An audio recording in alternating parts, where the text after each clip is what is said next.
दोस्तों महाराज जी, इच्छा में महाराज जी, मेरा प्रश्न ये है महाराज जी, जैसे सूतक पातक लगता है तो वो तो समझ में आता है कि मंदिर में अभिषेक नहीं करते या किसी चीज को नहीं छूते, जिनवाणी को नहीं छूते या अपने घर से लाया हुआ द्रव्य नहीं चढ़ाते, वो तो समझ में आता है। लेकिन क्या अपने घर से लाए हुए पैसे किसी को दे कि भाई आप गुल्लक में ये पैसे डाल दो, तो उसमें क्या भ्रांति फैली हुई है कि पहले हमने डाले, ऐसे डलवाए हमने, लेकिन कोई ऐसा बोला कि नहीं ये भी पाप है, आपको पैसा नहीं डालना चाहिए। और एक बात, कोई तो कभी ऐसा करता है कि चलो हमारे सूतक लग गई, किसी के घर गए तो कोई खाना गलती से हमने छू लिया तो बोले ये खाना अब हम नहीं खाएंगे।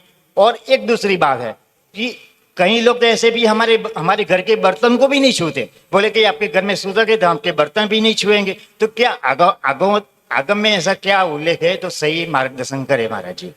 देखो, ऐसा विशेष करके ऐसे जितनी सारी चीजें आपने बोली, इतना सारा तो हमने कभी आगम में कहीं पढ़ा नहीं।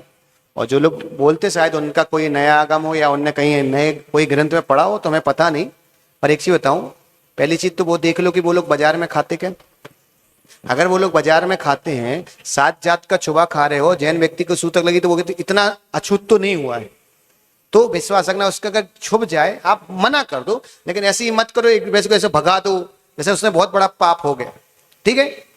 दूसरी चीज कि पहले तो ये परंपरा थी कि किसी व्यक्ति के घर पे किसी की मृत्यु होती थी ना, तो रिश्तेदार लोग 13 दिन तक अपने अपने घर से उसको भोजन बना के लाते थे।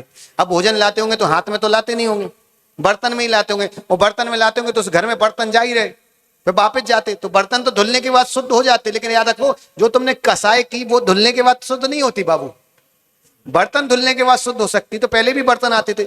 और रही बात, दान में द्रव इसलिए नहीं लेते हैं कि उस घर का द्रव अभी सूतक का द्रव है। इसका घटना ऐसी हुई कि अभी बिहार चल रहा है और किसी संगपति को सूतक लग जाए तो फिर उसके चौका बंद हो जाता है, उसका द्रव भी नहीं लिया जाता, फिर नया द्रव आता है। ऐसा हमने संघों में सुना है, इसलिए द्रव नहीं लेते, बाकी सूतक का है। और कभी कोई दे दे तो हमारे सबसे बहुत बड़ा दोष नहीं, इतना विकल्प नहीं करना चाहिए।